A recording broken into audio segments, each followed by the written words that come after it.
मैंने अपनी पत्नी को दूध में जहर डाल कर दिया और कहा कि इसे पी लो। मुझे अपनी पत्नी से बहुत नफरत थी, क्योंकि मेरी पत्नी मेरे घर वालों की पसंद थी। मैंने उससे जान छुड़ाने के लिए दूध वाले गिलास में जहर डालकर अपने दोस्तों के पास चला गया। अब मैं उसकी मौत की खबर सुनने के लिए बेचैन था कि तभी अचानक मेरी माँ का फ़ोन आया और उन्होंने बताया कि बेटा, बहू की आखिरी सांसें चल रही हैं, तुम जल्दी से घर आ जाओ, वो तुम्हें कुछ बताना चाहती है। मैं दौड़ता हुआ घर पहुंचा तो मेरी पत्नी ने मरते हुए मुझे एक ऐसी बात बताई कि मेरी रूह कांप गई। आज मेरी शादी को तीसरा दिन था और मुझे ऐसा लग रहा था जैसे मेरे उजड़ने का ये तीसरा दिन हो। मुझे शादी से बिल्कुल भी खुशी नहीं थी। मुझे एक एक लम्हा घुटन दे रहा था और तकलीफ से निकलने के लिए मैं शहर वापस जाने के लिए सुबह सवेरे ही उठ गया था। मेरे बाप ने अपने मरते हुए दोस्त से वादा किया था कि वो उनकी बेटी को अपने घर की बहू बनाएंगे, और आज उन्होंने अपना ये वादा पूरा कर दिया था अपने स्वर्गीय दोस्त की बेटी से मेरी शादी करके। मेरी पत्नी उम्र में मुझसे 3 साल बड़ी थी और गहरे सांवले रंग की थी, ऊपर से बिल्कुल गवार थी। मैंने गुस्से में सामान बांधना शुरू कर दिया तो वो मेरे हाथ जोड़ने लगी और कहने लगी कि इतनी जल्दी वापस न जाएं। मेरी पत्नी मुझे एक आंख नहीं भाती थी, मुझे उसका बोलना भी जहर लग रहा था। मैं चाहता था कि मेरी पत्नी मेरी आंखों के सामने से कहीं चली जाए, जिससे कि मुझे उसका चेहरा नहीं देखना पड़े। ये तो मुमकिन नहीं था, क्योंकि वो बहू बनकर मेरे घर आ चुकी थी, तो वो ये घर छोड़कर नहीं जा सकती थी।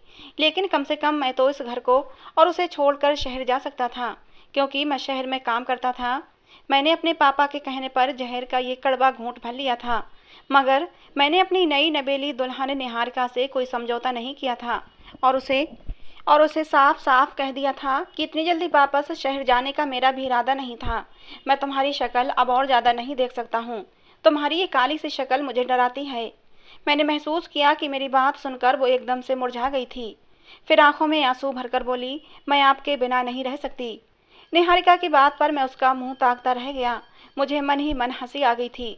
काली कलूटी लड़की मुझ जैसे स्मार्ट लड़के के साथ रहने के सपने देख रही थी।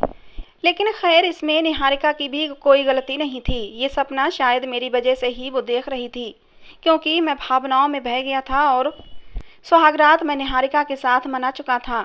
मर्द था और खुद पर कंट्रोल नहीं कर पाया, और यही मेरी गलती हुई थी।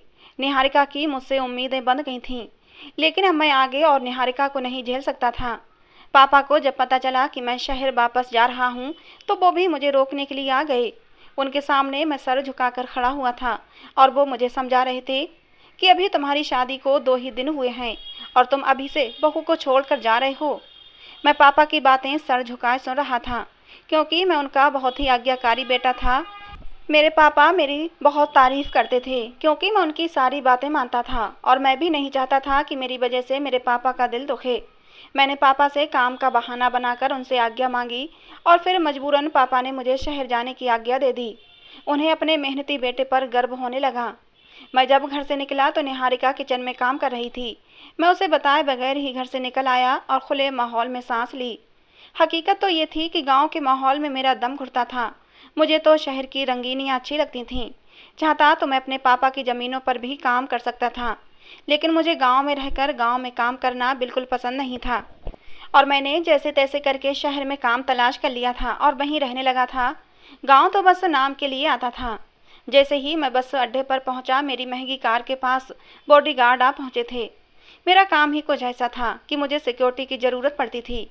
अगर मेरे पापा को ये पता चल जाता कि उनका लाडला इकलौता बेटा क्या काम करता है, तो वो बेचारे तो भगवान को ही प्यारे हो जाएंगे।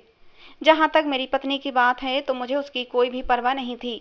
पुराने ख्याल वाली, हर चमक दमक से दूर पत्नी मुझे चाहिए भी नहीं थी। यहाँ शहर में एक से बढ़कर एक हसीन और दिलफरेब अदाओं वाली लड़कियाँ मेरी दोस्त थीं। तभी तो मुझे गांव की वो सांवली और अनपढ़ लड़की एक आंख नहीं भाई थी। शहर में मेरा एक नाम था, एक पहचान थी। बड़े बड़े स्मगलर्स मेरे आगे पानी भरते थे। मेरे इलाके की तरफ कोई स्मगलर तो क्या, पुलिस भी आंख उठाकर नहीं देख सकती थी। जी हाँ दोस्तों, आप सही समझ रहे हैं। मैं शहर का एक जाना पहचाना और बहुत बड़ा स्मगलर था।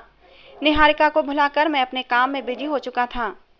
एक दिन की बात है, जब मैं भेष बदलकर कॉलेज की बस में सवार होकर अपना शिकार ढूंढ रहा था। कॉलेज की कच्ची उम्र की लड़कियों और लड़कों को मैं अपने काम के लिए फंसाने आया था। इस उम्र में हर एक की चाहत होती है कि वो आगे बढ़कर खूब पैसे कमाएं और अपने माता पिता का सहारा बने। मैं उन लड़के लड़कियों को अच्छे खासे पैसे ऑफर करता तो बहुत से नौजवान मेरे चेले बनकर मेरे बनाए दलदल में फंस गए थे। मैं बस में सवार था जब एक लड़की मेरी सीट के पास आकर खड़ी हो गई। वो हर चीज़ से बेपरवाह, अच्छी खासी अकड़ वाली लड़की थी। उसका बैग भी काफ़ी पुराना सा था, उसके जूते भी फटे पुराने से थे। उस लड़की का हुलिया उसकी गरीबी की दास्तान चीख चीख कर सुना रहा था, लेकिन थी सुंदर। मुझे मेरा नया शिकार मिल चुका था। मुझे मालूम था कि इस जैसी लड़कियों को फंसाना बहुत आसान होता है। ऐसी लड़कियां गरीबी से जान छुड़ाने के लिए किसी भी हद तक जा सकती हैं। मैं अपनी सीट से उठा और उससे बोला कि तुम इस सीट पर आकर बैठ जाओ। तो वो गुस्से से भड़क उठी और मुझे घूरने लगी। कहने लगी, क्या है कि मैं तुम जैसे लफंगों को खूब समझती हूँ। लड़कियों से बात करने का नया बहाना चाहिए तुम्हें। बस लड़की को सीट ऑफर कर दो और उससे बातचीत शुरू कर दो। ये तरीका पुराना हो चुका है। मैं तुम जैसे लड़कों के सारे हथकंडे जानती हूँ। मुझे उसकी ये हिम्मत भी अच्छी लगी थी। मुझे मालूम हो गया था कि ये मेरे लिए बहुत ही काम की साबित होगी। मेरे सामने एकदम मेरी डरपोक सी पत्नी का चेहरा घूम गया था और उसका चेहरा याद आते ही मेरा मुंह कड़वा हो गया था। उस दिन के बाद मैं हर रोज बस में सवार होता, उस लड़की से बात करने का कोई न कोई बहाना तलाश करता। मैंने अपने खास लोगों को उसकी जासूसी पर लगा रखा था। अगले ही दिन मुझे उसकी पूरी जानकारी भी मिल चुकी थी। वो बहुत ही गरीब लोग थे, 2 कमरों के मकान में रहते थे। बूढ़े माँ बाप की वो इकलौती बेटी थी। उस लड़की का नाम अंशिका था। अंशिका के कॉलेज का भी मैंने पता लगवा लिया था। मैं कुछ दिन जानबूझकर बस में नहीं बैठा। मुझे सब कुछ खाली खाली सा महसूस होने लगा था और मैं अपनी इस हालत से बेखबर था। अगले ही दिन मैं उसके प्रिंसिपल के ऑफिस में बैठा था। उसके प्रिंसिपल को कह दिया था कि अंशिका के पल पल की रिपोर्ट मुझे चाहिए। प्रिंसिपल का गुस्सा तो मेरे साथ खड़े बड़ी बड़ी मूंछों वाले बॉडीगार्ड को देखकर ही खत्म हो गया था। उसने मुझसे मेरा नंबर मांगा। नंबर लेकर मैं वहां से उठा, लेकिन न जाने क्यों मेरा दिल बार बार उस लड़की को देखने को करने लगा था। अगले कुछ दिन बहुत ही बिजी निकले थे। मैं अंशिका को नहीं देख पाया था, मगर उसका ख्याल बार बार मुझे तंग करता था। और फिर एक दिन अचानक अंशिका के प्रिंसिपल की कॉल आ गई। उसने बताया कि अंशिका की शादी हो रही है। मेरे तो दिल पर घूंसा सा पड़ा था। परसों अंशिका की विदाई भी थी। वो प्रिंसिपल से छुट्टियां मांगने आई थी, तभी उसने फौरन मुझे कॉल करके बता दिया था। मैं गम और गुस्से के अजीब से दोराहे पर खड़ा था। मुझे समझ नहीं आ रहा था कि मैं क्या करूं। तब अचानक मुझ पर यह बात खुली थी कि मैं अंशिका से मोहब्बत कर बैठा हूं। मुझे अपनी इस हालत पर खूब हंसी आई थी। और फिर उसके फेरों से ठीक पहले मैंने अपने एक भरोसे के आदमी को भिजवाकर अंशिका को उसके घर से उठवा लिया था और उसे अपने फार्म हाउस पर बंद करवा दिया था। मैंने अपने आदमियों को सख्ती से ऑर्डर कर रखे थे कि इस लड़की को किसी भी तरह की कोई परेशानी नहीं होनी चाहिए। उसकी इज्जत की सुरक्षा करना मेरी जिम्मेदारी थी और मैं उस पर आंच भी नहीं आने देना चाहता था। मेरा दिल अंशिका को देखने के लिए मचल रहा था, मगर मैं बड़ी मुश्किल से खुद को रोके हुए था। एक दिन और एक रात अपने फार्म हाउस पर रखकर उसे सुरक्षित उसके घर पहुंचा दिया था। वो जैसी मासूम मेरे फार्म हाउस पर आई थी, वैसे ही मासूम और पवित्र अपने घर वापस चली गई थी। मेरी जानकारी में ये बात आ चुकी थी कि अंशिका के मंगेतर ने ये कहकर रिश्ता तोड़ दिया था कि तुम एक दिन और एक रात बाहर रहकर आई हो। मुझे क्या मालूम तुम्हारे साथ क्या हुआ है। क्या पता तुम अपनी मर्जी से ही घर से भागी हो। मैं ऐसे चरित्रहीन लड़की के साथ शादी नहीं कर सकता। सब कुछ मेरी योजना के अनुसार जा रहा था। मैं यही तो चाहता था कि अंशिका की शादी टूट जाए। ये भी सुनने में आया था कि उस दिन के बाद से अंशिका बहुत ही उदास रहने लगी थी। वो पूरा पूरा दिन रोती रहती और उसके बूढ़े माँ बाप अपनी बेटी की हालत देखकर कुढ़ते रहते थे। जो मैं चाहता था वही हो गया था और किसी को कानो कान खबर भी नहीं हुई थी कि इस सब के पीछे किसका हाथ था। सांप भी मर गया था और लाठी भी नहीं टूटी थी। अब मुझे आगे ये करना था कि अंशिका के दिल में अपनी जगह बनानी थी और मैं हर काम बड़ी प्लान के साथ कर रहा था। और ये मेरी पुरानी आदत थी और तभी तो आज तक मुझे पुलिस गिरफ्तार नहीं कर सकी थी। पुलिस को मुझ पर शक था, मगर वो मेरे खिलाफ सबूत ढूंढने में नाकाम थी। खैर, मैं अंशिका की गली में जाकर खड़ा हो जाता था। मैंने बड़ी चालाकी से अंशिका के बाप के साथ संबंध बना लिए थे। सीधा साधा आदमी था, उससे बातचीत करना और संबंध बढ़ाना कोई मुश्किल बात नहीं थी। जब अंशिका के पिता से मेरी बातचीत होने लगी थी तो उन्होंने ही मुझे बताया था कि अंशिका का मंगेतर ही घर के सारे खर्च करता था। घर का चूल्हा उसी लड़के के दम से चल रहा था। अब तो भूखे रहने की नौबत आ गई है। मैंने उसके पिता के घर राशन वगैरह डलवा दिया था। अंशिका के पिता ने बहुत मना किया, मगर मैंने भी कह दिया कि मुझे अपना ही बेटा समझें। और इस तरह अंशिका के पिता से जान पहचान करके अब मैं उसके घर भी पहुंच चुका था। मैं अंशिका के घर पर खूब पैसे लुटा रहा था। अंशिका ने मुझे पहचान लिया था कि मैं वही बस वाला लड़का हूँ और वो मुझसे बात भी नहीं करती थी। लेकिन मैं भी पीछे हटने वाला नहीं था। कभी उसके बूढ़े बाप को दवा दिलाने डॉक्टर के पास ले जाता, तो कभी उसके घर कुछ जरूरी सामान लाकर रख देता, और मेरी इन्हीं मेहरबानियों की वजह से अंशिका का दिल मेरी तरफ से धीरे धीरे नरम पड़ने लगा था। एक दिन उसने मुझसे रोकर माफ़ी भी मांग ली थी, लेकिन मैंने कहा कि इंसान को गलतफहमी हो ही जाती है, इसलिए परेशान होने की ज़रूरत नहीं। उस दिन के बाद मैं जब भी उनके घर जाता तो वो मेरे लिए खुद अपने हाथों से चाय बनाकर लाती। इस तरह धीरे धीरे हम दोनों में दोस्ती हो गई थी। कभी कभी हम घूमने के लिए बाहर पार्क वगैरह में भी चले जाया करते थे, तो कभी महंगे होटलों में मैं उसे खाना खिला रहा होता था और दुनिया जहान की चीज़ें उसके कदमों में डाल देता। और ऐसा करने पर मुझे बिल्कुल भी अफसोस नहीं होता था, बल्कि मेरे दिल को बहुत ही सुकून मिलता था। अंशिका की सुंदरता का मैं दीवाना हो चुका था। मेरे द्वारा दिए गए महंगे हुए कपड़े और ज्वेलरी से उसकी सुंदरता और भी ज़्यादा निखर गई थी। अंशिका का झुकाव भी मेरी ही तरफ था। छुपे शब्दों में मैं उसे अपनी मोहब्बत का इजहार भी कर चुका था। और वो दिन तो मेरी ज़िंदगी का सबसे खूबसूरत दिन था, जब मैंने अंशिका के बाप से उसका रिश्ता मांगा था। और अंशिका के बाप को भी इस रिश्ते से कोई इनकार नहीं था, बल्कि वो तो खुशी से पागल ही हो गए थे। अंशिका ने भी हाँ कर दी थी, मगर न जाने कहाँ से उसको मेरी शादी की खबर हो गई। वो सारा दिन रोती रही थी। उसके आंसू देखकर मेरा तो कलेजा ही फटा जा रहा था। मैंने उसे हर तरह से विश्वास दिलाया कि वो हमारे रास्ते का कांटा नहीं बनेगी, क्योंकि मैं तो उसको देखना भी पसंद नहीं करता। वो गांव की सीधी सादी गंवार लड़की है।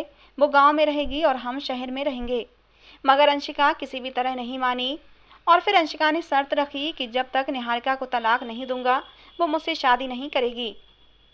मैंने उसे बताया कि मैं निहारिका को नहीं छोड़ सकता, क्योंकि अगर मैंने उसको छोड़ दिया तो मेरा बाप मर जाएगा। अंशिका बोली, तो फिर कुछ ऐसा करो कि वो खुद तुम्हें छोड़कर भाग जाए। मुझे उसकी ये बात पसंद आई। मजबूरन मुझे सब कुछ छोड़ छाड़ कर दोबारा गांव जाना पड़ा। पापा और निहारिका मेरे आने पर बहुत खुश थे, लेकिन मेरा रवैया निहारिका के साथ बहुत ही कठोर था। बात बात पर मैं उसको जलील करता, उसे ताने देता, मगर वो मेरी किसी भी बात का लौट कर जवाब नहीं देती थी, बस खामोशी से आंसू बहाती रहती। उसकी काली कलूठी शक्ल मुझे और भी ज़्यादा गुस्सा दिलाती थी। मैं उसको उसकी काली रंगत के ताने जरूर देता था। उससे कहता कि तुम्हारी काली रंगत ने मेरी किस्मत को भी काला कर दिया है। मैं उसको पकड़कर शीशे के सामने लाकर खड़ा कर देता और उससे पूछता, बताओ तुम्हारा और मेरा कहाँ पर जोड़ मिलता है? तुम काली अंधेरी रात हो और मैं उजला सवेरा। निहारिका की आंखों में आंसू भर आते और वो मुझे बेबसी से देखने लगती। उसके आंसुओं से पल भर के लिए तो मुझ पर कुछ असर होता था, मगर मैं अपने दिल का क्या करता। मैं तो अंशिका के इश्क में पागल हो गया था। मैंने निहारिका के साथ बहुत ही बुरा बर्ताव शुरू कर दिया था, और अब तो नौबत मारपीट पर भी आ गई थी। मैंने निहारिका पर हाथ भी उठाना शुरू कर दिया था। मेरे इतने जुल्म सितम के बाद भी निहारिका ने मुझे एक शब्द भी नहीं कहा था।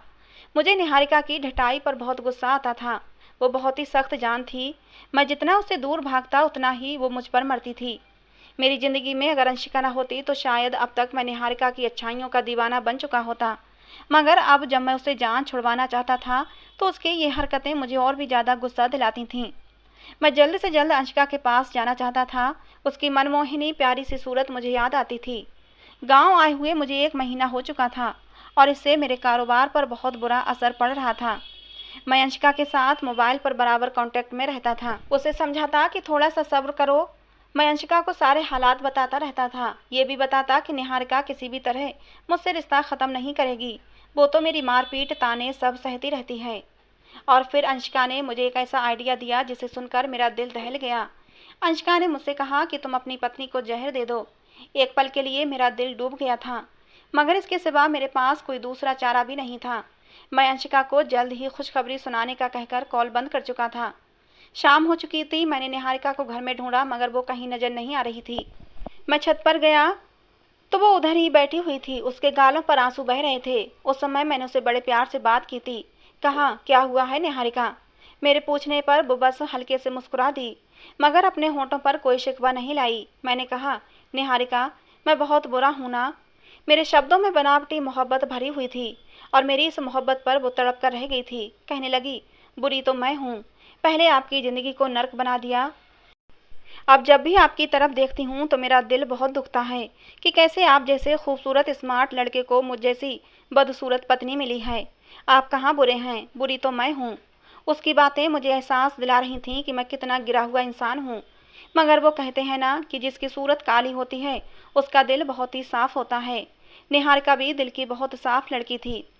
मैंने निहारिका के आंसू पोंछकर उसकी पसंदीदा चीज के बारे में पूछा तो उसने बादाम शेक का नाम लिया। मैं मुस्कुरा दिया था। एक पल को मेरा दिल चाहा कि समय ठहर जाए और मुझे इस मासूम सी लड़की की जान न लेनी पड़े, मगर फिर अंशिका का चेहरा मेरी आंखों के सामने घूम गया। मैं अंशिका के बिना नहीं रह सकता था और अंशिका को पाने के लिए मुझे ये कड़वा घूंट पीना ही पड़ेगा। मैं कुछ देर उसके पास बैठने के बाद बाहर उठकर आ गया। मैं बाहर जूस कॉर्नर पर आ गया। वहां से मैंने निहारिका के लिए एक बादाम शेक पैक करवाया और फिर एक दूसरी दुकान पर चला आया। वहां से मैंने खेतों में डालने वाली जहरीली स्प्रे दूध पर छिड़क दी। ऐसा करते समय मेरे हाथ थर थर कांप रहे थे। मैं पसीने से भीग चुका था, मगर उस दिन शैतान ने मेरी एक न चलने दी। वो मुझ पर बुरी तरह हावी हो चुका था। मैं घर की तरफ चल दिया। मेरे अंदर हर तरह के एहसास खत्म हो चुके थे। मैंने झूठी मोहब्बत जताकर वो बादाम शेक निहारिका के सामने रखा और कहा कि इसे पी लो। मेरे सामने ही उसने दूध का गिलास पी लिया। जब मुझे विश्वास हो गया कि इतना जहरीला दूध पीने से वो मर जाएगी तो मैं भी उठ गया। मेरा सामान तो पहले से ही पैक था। मैंने निहारिका को बाय बोला और खुशी खुशी शहर की तरफ निकल पड़ा। मैं बहुत ही रिलैक्स था कि मेरी खुशियों के बीच जो सबसे बड़ा कांटा था वो अब निकल जाएगा। मगर न जाने क्यों मैं जैसे जैसे शहर की तरफ बढ़ रहा था मेरा दिल बैठा जा रहा था। मैंने अंशिका को कॉल करके अपने आने के बारे में बता दिया था, लेकिन उसके घर पहुंचकर मैं उसे सरप्राइज देने के बारे में सोच रहा था। दरवाजे की चाबी मेरे पास मौजूद थी क्योंकि ये फ्लैट मैंने ही निहारिका को खरीद कर दिया था। मैंने चुपके से दरवाज़ा खोला और उसके घर में दाखिल हो गया। लेकिन ये क्या, मुझे अजीब सा एहसास हुआ। घर में ऐसी खामोशी थी जैसे शमशान घाट हो।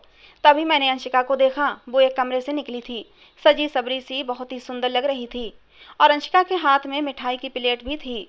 खुशी उसके चेहरे से टपकी पड़ रही थी। अंशिका कहने लगी, आज हमारे रास्ते से हर तरह का कांटा निकल चुका है। आज तो बहुत ही खुशी का दिन है। ये मिठाई खाओ और जश्न मनाओ। अंशिका की ये खुशी देखकर मैं एकदम से बौखला गया था। जब से मैंने उसे फ़ोन किया था कि मैं निहारिका को जहर वाला दूध दे चुका हूँ, तभी से वो तैयारियों में लगी हुई थी और खुशियाँ मना रही थी। वो मेरी तरफ मिठाई की प्लेट बढ़ाने लगी, कहने लगी कि मुंह तो मीठा करो। पता नहीं क्यों मुझे मिठाई देकर अजीब सा डर महसूस हो रहा था, मगर अंशिका के बार बार कहने पर मैंने एक टुकड़ा उठाकर खा लिया। वो मुस्कुराती हुई कमरे में चली गई। जब उसे काफ़ी देर हो गई और वो न लौटी तो मैं भी उसके पीछे चला गया। मैंने दरवाजे के अंदर से झांका तो मेरे कदमों तले से जमीन निकल गई। कमरे के अंदर से किसी मर्द के बोलने की आवाज़ें आ रही थीं। अंशिका उस लड़के के पास बैठी हुई कह रही थी, ब्रजेश जी आप तो चिंता ही ना करें, मैंने मुकुल का पक्का इंतजाम कर दिया है। मिठाई में जहर डालकर उसको खिला दिया है और आज अपना बदला भी मैंने उससे ले लिया है। वो क्या समझता था कि मुझे खबर नहीं होगी कि मेरा मुजरिम कौन था, मुझे किसने अगवा किया था। मेरा मुजरिम मुकुल ही था। वो तो भगवान की कृपा है ब्रजेश जी कि तुमने मेरे साथ मंगनी तोड़ने का फैसला वापस ले लिया। मोहब्बत तो मैं सिर्फ आपसे ही करती हूँ और हमेशा करती रहूँगी। अंशिका की बातें सुनकर मुझ में वहाँ खड़े होने की हिम्मत नहीं थी। मैं दबे पाँव वहाँ से निकल आया था और तभी अचानक मेरे घर से कॉल आई। मेरी माँ ने कहा, बेटा तुम्हारी पत्नी की आखिरी सांसें चल रही हैं और वो तुम्हें बुला रही है। मेरे तो कदमों के नीचे से ज़मीन ही निकल चुकी थी। मुझे अब अपनी गलती का एहसास हो रहा था। जहर तो मुझे भी दिया गया था, मेरी हालत भी ख़राब हो रही थी, लेकिन अब मुझे अपनी हालत की परवाह नहीं थी। मैं जल्दी से गांव पहुंचा। उसके चेहरे पर मौत का सा सन्नाटा छाया हुआ था। मेरे घर पहुंचते ही मेरी पत्नी ने मुझे मुस्कुराकर देखा।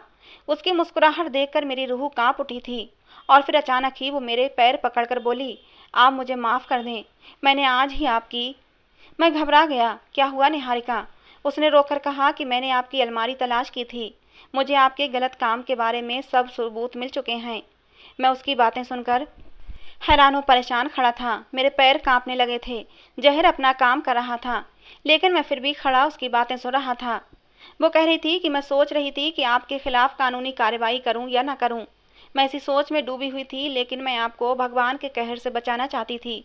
इसीलिए मैं आपको इस गलत काम के दलदल से निकालना चाहती हूँ और आपको इस दलदल से निकालने के लिए बस मेरे पास एक ही रास्ता था कि आपको पुलिस के हवाले कर दूं।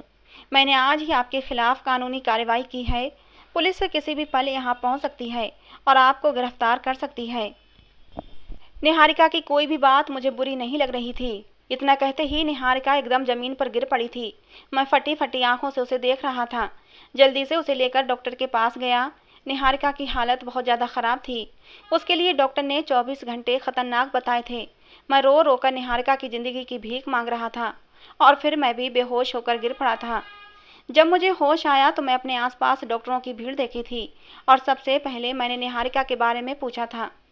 भगवान की कृपा हुई थी और निहारिका बच गई थी। जब मेरी तबीयत कुछ संभली तो मुझे पुलिस गिरफ्तार करके ले गई। मैंने अपना जुर्म स्वीकार कर लिया था। जेल में मैं दिन रात भगवान से रो रो कर अपने पापों की माफ़ी मांगता था। मुझे 5 साल की सज़ा हुई थी। 5 साल के बाद मुझे जेल से रिहाई मिली और जब अपने जुर्म की सज़ा भुगत कर मैं वापस अपने घर जा रहा था तो मेरा दिल अनजाने बसबसों से दहल रहा था कि न जाने निहारिका मुझे माफ़ भी करेगी कि नहीं। मैंने अपनी रिहाई की खबर किसी को भी नहीं दी थी।